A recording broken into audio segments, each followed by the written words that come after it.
The question is any vector and arbitrary direction can always be replaced by 2 और 3। तो इस question में हमें ऐसा पूछा है कि कोई भी ऐसा आर्बिट्ररी वेक्टर है जो 2 और 3 वेक्टर से कैसे रिप्लेस किया जा सकता है। तो ऑप्शन 1 अगर देखें, parallel vectors which have the original vector as their resultant.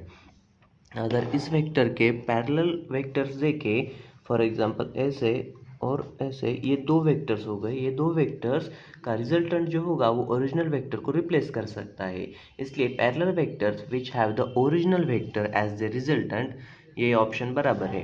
Mutually perpendicular vectors which have the original vector as the resultant.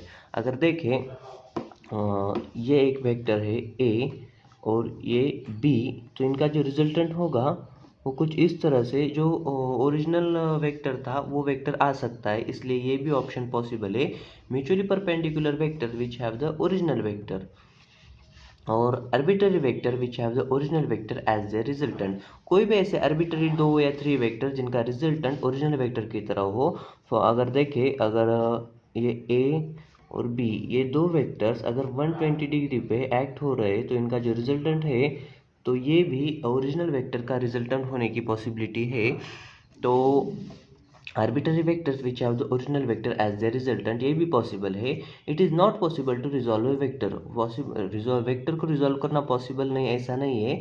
हम नया वेक्टर रिजॉल्व कर सकते हैं ए किसी भी दो वेक्टर से, कोई भी नया वेक्टर। तो इसलिए arbitrary vectors which have the original vector as the resultant, ये ऑप्शन बराबर होगा।